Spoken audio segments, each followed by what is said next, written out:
വണ്ടി പാർക്ക് ചെയ്ത് ഞങ്ങളെല്ലാവരും വണ്ടിയിൽ നിന്ന് ഇറങ്ങുമ്പോഴാണ് ഏതോ ആദിയെ വിളിക്കുന്നത് കേട്ട് തിരിഞ്ഞു നോക്കിയ ഞങ്ങൾ കാണുന്നത് ഏതോ ഒരു വണ്ടിയിൽ ചെന്ന് ഇടിച്ചു നിൽക്കുന്ന ആദിയുടെ വണ്ടി. ഞാൻ അവൻ്റെ അടുത്തേക്ക് നടക്കുമ്പോഴാണ് അവന് നേരെ വരുന്ന ആര്യയെ ഞാൻ കാണുന്നത്. ഞാൻ തിരിഞ്ഞ് ആദുവിനെയും സഞ്ജുവിനെയും ഒന്ന് നോക്കി. അവരും അവളെ നോക്കി നിൽക്കുക. അവളെ കണ്ടിട്ടാണെന്ന് തോന്നുന്നു സച്ചു എൻ്റെ അരികിൽ വന്നു നിന്നു. എടാ, ഇവിടെ വരവ് കണ്ട് അവൾ ആദിയുടെ കൈക്ക് പണിയുണ്ടാക്കുമെന്ന് തോന്നുന്നു, സച്ചു പറഞ്ഞു. എനിക്കും അങ്ങനെ തോന്നി. പിന്നെ അവൾ ആള് നല്ല വിളഞ്ഞ വിത്താണ്, ഇവരുടെയല്ലേ കൂട്ടുകാരി. ഞാൻ അവൾമാരെ രണ്ടെണ്ണത്തിനെയും നോക്കി പറഞ്ഞു. പക്ഷെ അവരുടെ ശ്രദ്ധ മൊത്തം ആദിയിലും അവനോട് തർക്കിക്കുന്ന ആര്യയിലുമാണ്. ഞാൻ തിരിഞ്ഞു നോക്കിയപ്പോൾ അവളുടെ പുറകെ ഓടുന്ന അവനെയാണ് കണ്ടത്. പിന്നെ ഞങ്ങളും അവരുടെ പിന്നാലെ വെച്ചു പിടിച്ചു. അവിടെ ചെല്ലുമ്പോൾ ഞങ്ങൾ കാണുന്നത് അവളോട് ചേർന്ന് നിൽക്കുന്ന ആദിയെയാണ്. എടി ആദു, ഞാൻ കാണുന്നത് തന്നെയല്ലേ നീ കാണുന്നത്? അതേന്നാ തോന്നുന്നല്ലേ? അല്ലേടി സഞ്ജുച്ചേ? അതേടാ, അതുതന്നെ. എന്നൊന്ന് നുള്ളിക്ക വെച്ചു. കിട്ടിയ അവസരമായോണ്ട് ഞാൻ നല്ല നുള്ളങ്ങ് വെച്ചു കൊടുത്തു. എന്ത് നുള്ളാടാ നീ നുള്ളിയേ? അവൻ കൈ ഒഴിഞ്ഞുകൊണ്ട് പറഞ്ഞു. ഞാൻ അവനെ നോക്കി ഒന്ന് വിളിച്ചു. അവൻ എന്നെ നോക്കി കൂർപ്പിച്ച്. അപ്പോൾ തന്നെ ഞാൻ വിഷയം മാറ്റി. എടാ, നമ്മുടെ ആദി തന്നെയാണോ അത്? ഞാൻ അവനോട് സംശയത്തോടെ ചോദിച്ചു. ആ ഒരു ഡൗട്ട് എനിക്കും ഇല്ലാതില്ല, ഞങ്ങൾക്കും, മറ്റുള്ളവർ പറഞ്ഞു. ഡാ, അവരെ ഒന്ന് നോക്ക്. ഞാൻ നോക്കിയപ്പോൾ അവൻ കയ്യിൽ കീയും കറക്കി അവളുടെ കൈ പിടിച്ച് തിരിച്ചെന്തൊക്കെയോ പറയുന്നു. പിന്നെ അവളുടെ കൈ വിട്ട് തിരിഞ്ഞ് കോളേജിലേക്ക് പോയി. അവളും അവനെ നോക്കി എന്തൊക്കെയോ പിറുപിറുത്ത് അവൻ്റെ പിന്നാലെ പോയി. എടാ സച്ചു, ഇവർ തമ്മിൽ ഒരു കെമിസ്ട്രി വർക്കാവുന്നില്ല എന്നൊരു തോന്നൽ. നീ ആരടാ കെമിസ്ട്രി കണ്ടുപിടിക്കാൻ? കെമിസ്ട്രി മാഷാണോ? എടാ, ഒരാൾക്ക് മറ്റൊരാളുടെ പ്രണയമുണ്ടോ ഇല്ലയോ എന്ന് എനിക്ക് പെട്ടെന്ന് മനസ്സിലാവും. അതിന് അസൂയായിട്ട് കാര്യമില്ല സച്ചുമോനെ. പിന്നെ മനസ്സിലാവും പോലും. ഇങ്ങക്ക് തലയ്ക്ക് വട്ട. മറ്റുള്ളവരുടെ കാര്യം മനസ്സിലാക്കാൻ എന്താ ബുദ്ധി? സ്വന്തം കാര്യം വരുമ്പോൾ തലയിലെ മാഷ് ചത്തുപോകുമെന്ന് തോന്നുന്നു. ഇങ്ങേരോട് ഞാൻ എൻ്റെ ഇഷ്ടം എങ്ങനെ പറയും കണ്ണ? മോളെ, അത് നിന്റെ പരാതി പറച്ചിൽ കഴിഞ്ഞെങ്കിൽ നമുക്കങ്ങോട്ട് നടക്കാമായിരുന്നു. കേട്ടു അല്ലേ? അതൊരു വടിച്ചെളിയിൽ ചൂണ്ട് പറഞ്ഞു. കേട്ടു, പക്ഷെ കേൾക്കേണ്ട ആൾ ഇതുവരെ കേട്ടില്ല, അവൾ വിച്ചുവിനെ ചൂണ്ടി പറഞ്ഞു. യോഗല്ലേ അമ്മിണിയെ? ആതൊരു നെടുവേർപ്പിട്ട് നടന്നു. ഒരു ചിരിയോടെ സഞ്ജൂസ് അവളുടെ പിന്നാലെയും. അവർ പോയതും സംസാരിച്ചുകൊണ്ട് നിന്ന് സച്ചുവും വിച്ചുവും പരസ്പരം ഒന്ന് നോക്കി ചിരിച്ചു. എന്തിനാടാ അതിനെ ഇട്ട് കളിപ്പിക്കുന്നേ? അവൾക്ക് നിന്നെ ജീവനാണടാ. അറിയാം സച്ചു, എനിക്കും അവളെ ജീവനാണ് എന്ന് നിനക്കറിയാലോ. പക്ഷേ എൻ്റെ ഇഷ്ടം ഞാൻ അവളോടിപ്പോൾ പറയില്ല.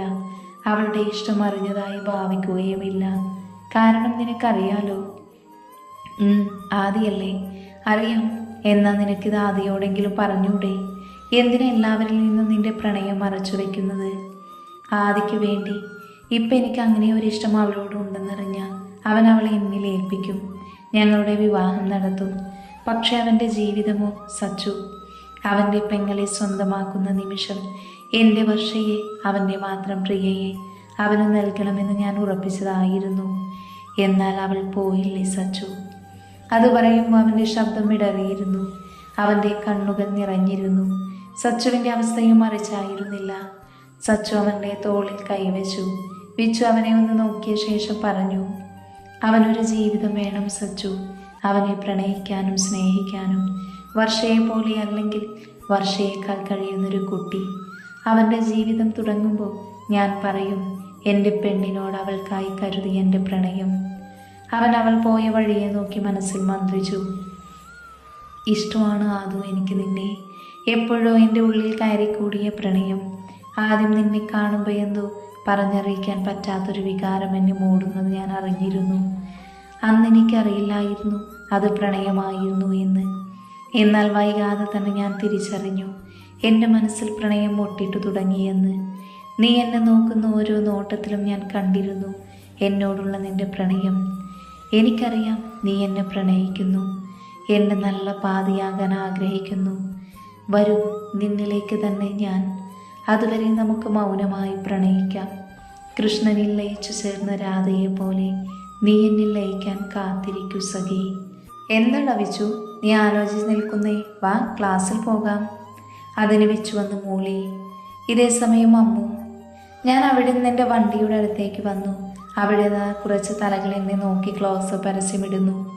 ഞാൻ എല്ലാത്തിനെയും നോക്കി കണ്ണുരുട്ടി അവരുടെ അടുത്തേക്ക് ചെന്നു. എന്തിനമ്മൂസേ നീ ഞങ്ങളുടെ ആദിയോട് ചൂടായത്? ദേ, എന്നെ കൊണ്ടൊന്നും പറയിപ്പിക്കരുത്. ഒരു കോതി. അങ്ങനെ ആരെന്ന വിചാരം? ഒരു കോളേജ് ഹീറോ. എൻ്റെ ചിക്കുവിനെ വീഴ്ത്തിയിട്ടതും പോരാ, അങ്ങേരുടെ ഒടുക്കത്തെ ജാടയും. ജാടത്തെണ്ടി, റൗഡി. ഇത്രയും പറഞ്ഞ് ഞാൻ അവരെ ഒന്ന് നോക്കി. എല്ലാവരും ചിരി കടിച്ചു പിടിച്ച് നിൽക്കുക.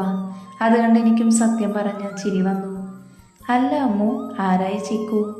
അതിവളുടെ വണ്ടിയുടെ പേരാണ്. അത് പിന്നെ ജസ്റ്റ് ഫോർ എ രസം. അത് പറഞ്ഞു കഴിഞ്ഞപ്പോൾ തോന്നി വേണ്ടായിരുന്നു എന്ന്. എല്ലാവരും കൂടി അവിടെ നിന്ന് ചിരിക്കുന്നു. ഞാൻ അവരെ നോക്കി ഒന്ന് പുച്ഛിച്ചുകൊണ്ട് എൻ്റെ ചിക്കുവിൻ്റെ അടുത്തേക്ക് വന്നു. അവളെ എടുത്തു പൊക്കി സ്റ്റാൻഡിലിട്ടു. ശേഷം ഒന്ന് സ്റ്റാർട്ടാക്കി നോക്കി. കുഴപ്പമൊന്നുമില്ല. എന്നാൽ ഞാൻ പൊന്നുപോലെ നോക്കുന്ന എൻ്റെ ചിക്കുവിനെ പറഞ്ഞിട്ട് കാര്യമില്ല. ഞാൻ അവരെ നോക്കിയപ്പോൾ ആദവും സഞ്ജോസും എത്തിയിരുന്നു. അവറ്റകൾ രണ്ടും എന്നെ നോക്കി വിളിച്ചു. ഞാൻ തിരിച്ചു. ഞാൻ അവരുടെ അടുത്തേക്ക് പോയിരുന്നു. നിന്റെ അക്കുവിന് കുഴപ്പമൊന്നും ഇല്ലല്ലോ അല്ലേ? ഇല്ലടാ. എന്നാലും ആ റൗഡി എന്തിനാ എൻ്റെ വണ്ടിയിൽ ഇടിച്ചേ? എടി, അതിനെ ഏട്ടൻ നിന്റെ വണ്ടിയിൽ കരുതിക്കൂട്ടി ഇടിച്ചേയല്ല. പിന്നെ അവനെ ഏത് വിളിച്ചപ്പോൾ കൈയുടെ ബാലൻസ് പോയതാ. അവിടേക്ക് വന്ന് സച്ചുവേട്ടൻ പറഞ്ഞു. കൂടെ വിച്ചുവേട്ടനുമുണ്ട്. ഞാൻ അവരെ നോക്കി ചിരിച്ചു. പെട്ടെന്നാണ് സച്ചുവേട്ടൻ പറഞ്ഞ കാര്യം ഓർമ്മ വന്നേ. ഞാൻ ഞെട്ടി സച്ചുവേട്ടനെ നോക്കി ചോദിച്ചു, അല്ല ഇപ്പം എന്താ പറഞ്ഞേ? ഒന്നുകൂടെ പറഞ്ഞേ. എടോ, അവൻ തൻ്റെ വണ്ടി മനഃപൂർവ്വം ഇടിച്ചതല്ല, പറ്റിപ്പോയതാ. അയ്യോ, ആണോ? എന്നാർക്കെങ്കിലും ഒരു വാക്കെന്നോട് പറയാമായിരുന്നില്ലേ? ചേ. അവരെല്ലാവരും പരസ്പരം നോക്കി ഒന്ന് ചിരിച്ചു. പോട്ടെ, ഇനിയിപ്പോൾ ക്ലാസ്സിൽ കയറണോ? 10 മിനിറ്റ് കഴിഞ്ഞാൽ പിന്നെ ലഞ്ച് ബ്രേക്കാണ്. ആടാ, എന്നാൽ ഇവിടെ ഇരിക്കാം. അല്ല, ചേട്ടന്മാരൊന്നും പോണില്ലേ? ഇല്ലടാ, ഞങ്ങളോട് ഇവിടെ ഇരിക്കുക. ഞങ്ങളെല്ലാവരും ഒരുപാട് സംസാരിച്ചു. ഈ സമയം കൊണ്ട് തന്നെ സച്ചുവേട്ടനും വിച്ചുവേട്ടനുമായും എനിക്ക് മറ്റുള്ളവരെ പോലെ ഒരു സൗഹൃദം ഉണ്ടാക്കാൻ സാധിച്ചു. അങ്ങനെ സംസാരിച്ചിരുന്ന സമയം പോയതറിഞ്ഞില്ല.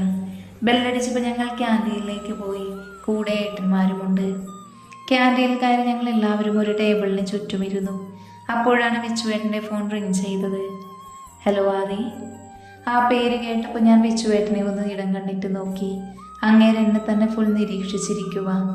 ഞാൻ പിന്നെ നേരെ ഫുഡിൽ കോൺസെൻട്രേറ്റ് ചെയ്തു. എടാ, ഞങ്ങളിവിടെ ക്യാൻറ്റീനുണ്ട്, ഇവിടേക്ക് വാ. വിച്ചു ഒന്ന് മൂളി. എന്താടാ? ഏയ്, ഒന്നുമില്ലടാ. അവൻ നമ്മളെവിടെയാണെന്ന് ചോദിച്ചു. ഞാൻ പറഞ്ഞു കൊടുത്തു. അവനിപ്പോൾ ഇങ്ങോട്ട് വരും. അത് പറഞ്ഞപ്പോൾ എല്ലാവരും എന്നെ നോക്കി. ഞാൻ ഒറ്റപ്പിരികം പൊന്തിച്ചെന്നു എന്താ എന്ന് ചോദിച്ചു. ഒന്നുമില്ല എന്ന് പറഞ്ഞ് അവർ അവരുടെ വർക്ക് കണ്ടിന്യൂ ചെയ്തു. പിന്നെ ഞാൻ എൻ്റെ ശ്രദ്ധ ഫുഡിൽ ചെലുത്തി. ഫുഡ് മുഖ്യം പികിലേ. ഫുഡടിയൊക്കെ കഴിഞ്ഞ് ഞങ്ങൾ വീണ്ടും സംസാരം ആരംഭിച്ചു. അപ്പോഴാണ് ആ റൗഡിയുടെ എൻട്രി. അങ്ങേരെ എന്നെ നോക്കി ഒന്ന് പുച്ഛിച്ചു. എൻ്റെ നേരെ ഓപ്പോസിറ്റായി നീരുവിൻ്റെ അടുത്ത് വന്നിരുന്നു. ഞാനും അങ്ങേരെ നോക്കിയൊരു ലോഡ് പുച്ഛം അങ്ങ് വെച്ചു കൊടുത്തു. അല്ല പിന്നെ എന്നോട് അങ്ങേരുടെ കളി. പിന്നെ അങ്ങേരെന്നെ ശ്രദ്ധിക്കാതെ മറ്റുള്ളവരോട് സംസാരിക്കാൻ തുടങ്ങി. ഞാനെന്നൊരു വ്യക്തി ഇവിടെ ഇല്ല എന്ന രീതിയിലാണ് അങ്ങേരുടെ പെരുമാറ്റം. അത് എന്നിൽ എവിടെയോ ഒരു വേദന ഉണ്ടാക്കിയോ?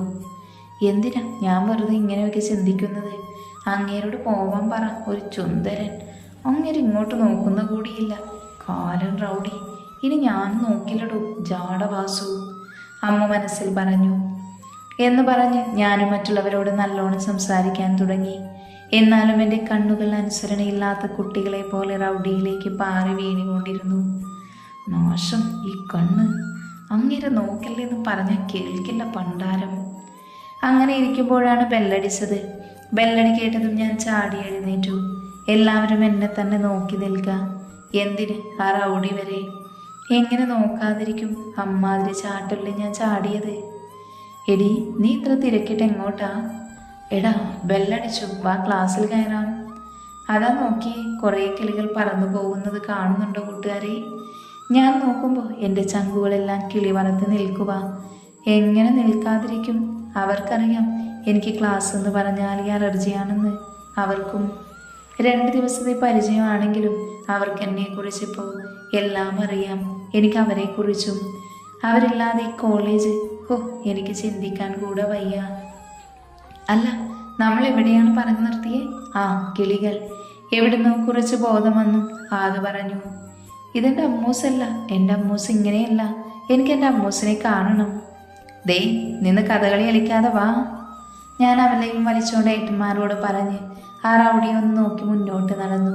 പിന്നാലെ നമ്മുടെ ചങ്കും. അങ്ങനെ ക്യാൻറ്റീൻ പുറത്തിറങ്ങുമ്പോഴാണ് ഞാൻ ആരെയോ ചെന്നിടിച്ചത്. ഞാനൊരു സോറിയും പറഞ്ഞ് വീണ്ടും മുന്നോട്ട് നടന്നപ്പോൾ ആ ഇടിച്ചവൻ എൻ്റെ കൈ പിടിച്ച് അവൻ്റെ മുന്നിൽ നിർത്തി. അപ്പോഴാണ് ഞാൻ ആളെ കണ്ടത്. ആരെന്നല്ലേ? 11, ആ സിദ്ധു എന്ന സിദ്ധാർത്ഥും ഗ്യാങ്ങും, പിന്നെ അവൻ്റെ പെൺപടകളുമുണ്ട്. ഞാൻ അവനെയും അവൻ പിടിച്ചെൻ്റെ കൈയിലേക്ക് മാറി മാറി നോക്കി. അവൻ എന്നെ തന്നെ നോക്കി നിൽക്കുക. എനിക്കെന്തോ അവൻ്റെ നോട്ടം അത്ര ഇഷ്ടപ്പെട്ടില്ല. എന്താ ചേട്ടാ, എൻ്റെ കയ്യിൽ നിന്ന് വിട്. അവനൊന്നും മിണ്ടാതെ എൻ്റെ കയ്യിലെ പിടി ഒന്നുകൂടെ മുറുക്കി. ഞാൻ എൻ്റെ കൈ ബലമായി വിടുവിക്കാൻ നോക്കുന്നുണ്ട്. പക്ഷേ എവിടുന്ന്? പെട്ടെന്ന് അവൻ എന്നെ വലിച്ച് അവനോട് ചേർത്ത് നിർത്തി. ഞാൻ ഞെട്ടിക്കൊണ്ട് അവനെ ഒന്ന് നോക്കി. അവൻ എന്നെ നോക്കി ഒന്ന് പുച്ഛിച്ചിട്ട് എൻ്റെ കാതിനടുത്ത് വന്ന് പറഞ്ഞു, നീ ശരിക്കും ഒരു സുന്ദരി തന്നെയാണ്. എനിക്ക് നിന്നെ അങ്ങ് വല്ലാണ്ട് ബോധിച്ചു. നിന്റെ ഈ ചുണ്ടുകളും കണ്ണുകളും പിന്നെ എന്ന് പറഞ്ഞ് എൻ്റെ മുഖത്തിന് നേരെ നോക്കി. ശേഷം അവൻ്റെ കണ്ണുകൾ എൻ്റെ ശരീരത്തെ ഒഴിഞ്ഞു. ഞാൻ അവനെ നോക്കി മുഖം തിരിച്ചു. അവൻ വീണ്ടും എന്നെ നോക്കി ചിരിച്ചുകൊണ്ട് പറഞ്ഞു, അപ്പോൾ പോട്ടെ, ഞാൻ ഇവിടൊക്കെ തന്നെ കാണും. നമുക്ക് പിന്നെ കാണാം. അല്ല, കാണണം എന്ന് പറഞ്ഞ് എന്നെ നോക്കി സൈറ്റ് അടിച്ചുകൊണ്ട് അവൻ ക്യാൻറ്റീൻ്റെ അകത്തേക്ക് കയറി. കൂടെ അവൻ്റെ വാലുകളും. പോകുന്ന വഴിക്കാണ് അവർ ഞങ്ങളെ നോക്കി നിൽക്കുന്ന ആദുവിനെയും ടീമിനെയും കണ്ടത്. അവരെ നോക്കി പുച്ഛിച്ചുകൊണ്ട് അവന്മാർ നടന്നകന്നു. പിന്നെ ക്ലാസ്സിൽ പോകാൻ തോന്നിയില്ല. ഞാൻ അവരെയും കൂട്ടി വാലച്ചുവട്ടിലേക്ക് പോയി. പിന്നാലെ അവരും. അവിടെ തറയിലിരുന്ന് ഞാൻ അവരെ നോക്കി. എല്ലാവരും എന്നെ നോക്കി നിൽക്കുക. ഞാൻ അവൻ എന്നോട് പറഞ്ഞതെല്ലാം അവരോട് പറഞ്ഞു. അവരുടെ എല്ലാ മുഖം ദേഷ്യം കൊണ്ട് ചുവന്നിരുന്നു. ഇതിങ്ങനെ വിട്ടാൽ പോരാ, നമുക്കേ ഏട്ടന്മാരോട് പറഞ്ഞാലോ? വേണ്ട, വെറുതെ ഒരു പ്രശ്നം വേണ്ട. അവന്മാർ വെറുതെ പറഞ്ഞതല്ലേ, ഒന്നും ചെയ്തില്ലല്ലോ. ഇനി പറഞ്ഞു വരുവാണെങ്കിൽ നമുക്ക് നോക്കാം. ഞാൻ അവളോട് യോജിക്കുന്നു. വെറുതെ ഒരു പ്രശ്നം വേണ്ട. ഇനി ഇതാരും സംസാരിക്കേണ്ട, ഇതിവിടെ വിട്ടേക്ക്. ഓക്കെ. അങ്ങനെ കളിയും ചിരിയുമായി ഞങ്ങൾ അവിടെ ഇരുന്നു.